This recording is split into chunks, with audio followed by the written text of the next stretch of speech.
But जो मेरा अस्सलाम वालेकुम, सत श्री अकाल, केम छो, नमस्कार का जो एक तरीका है वो पूरे हिंदुस्तान को अंदर ले लेता है। सेक्युलर कंट्री है, सेक्युलर लोग हैं, बस यही मान के मैं अपना हर प्रोग्राम स्टार्ट करता हूं।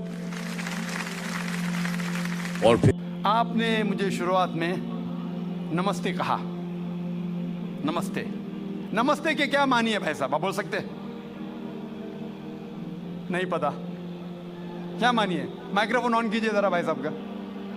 नमस्ते मतलब मैं सर झुका के मैं आपको नमन करता हूँ। हाँ, सर झुका के आप मुझे नमन करता हूँ। नमन करता हूँ। सर झुका के, सर झुका के मुझे नमन करना शिर्क है, हराम है, प्रोहिबिटेड है। आप मेरे सामने भी सर नहीं झुका सकते, चाहे आप मुझसे मोहब्बत करते हैं, चाहे आप मेरी इज्जत करते हैं, फिर भी आप मेरे सामने सर नहीं झुका सकते। सर झुकाना चाहिए तो सिर्फ खुदा के सामने, अल्लाह के सामने, और मैं खुदा नहीं हूं। आप जानते हैं, आप मेरी इज्जत कर सकते हैं, मेरी बात जो मैं कहता हूं उसके ऊपर अमल कर सकते हैं, लेकिन आप मेरे सामने सर नहीं झुका सकते। इसीलिए मैं जवाब में आपको कहूंगा अस्सलाम वालेकुम, आप पे सलामती हो, आप पे सलामती हो। आप समझे ना? मैं आपके सामने झुक नहीं सकता हूं। ये सिर झुकेगा तो सिर्फ अल्लाह के सामने, सिर्फ खुदा के सामने।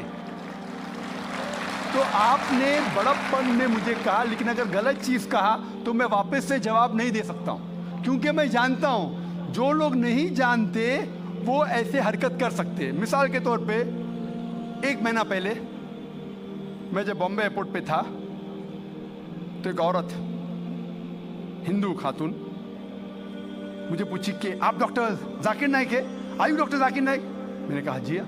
ओ, मैं आपका रोज प्रोग्राम देखती हूँ, मैं दुबई से 25 साल के बाद मुंबई में आ रही हूँ, 25 साल के बाद हिंदुस्तान में आ रही हूँ। उसकी सिर पे टिका था, हिंदू औरत थी, बोलती मैं आपके प्रोग्राम देखती हूँ और बहुत अल्हम्दुलिल्लाह तारीफ करने लगी। सारी तारीफ अल्लाह की है, मैं कुछ भी नहीं हूँ। और फिर कहने लगी कि मैं तुम्हारे पैर छूना चाहती हूँ।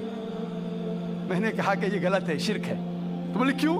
वही जवाब मैंने दिया, आप जो भी कहो मैं आपकी बात मानूंगी। तो मैंने कहा आप कुरान मजीद पढ़िए, कुरान मजीद पढ़िए और इसके ऊपर अमल कीजिए। और मैंने तकरीर की है similarities between Islam and Hinduism, Islam और हिंदुइज्म में यकसानियत, और साबित किया है कि हिंदुइज्म में भी लिखा है कि आप सिर्फ एक ईश्वर की इबादत करना चाहिए, जितने ऋषि आने वाले उनमें मानना चाहिए, और मोहम्मद सल्लल्लाहु अलैहि वसल्लम में भी। तो आपको अगर कुरान और वेदा पे अमल करना चाहिए जो यकसा है, आपको एक खुदा में मानना पड़ेगा और आखिरी पैगंबर मोहम्मद सल्लल्लाहु अलैहि वसल्लम पर।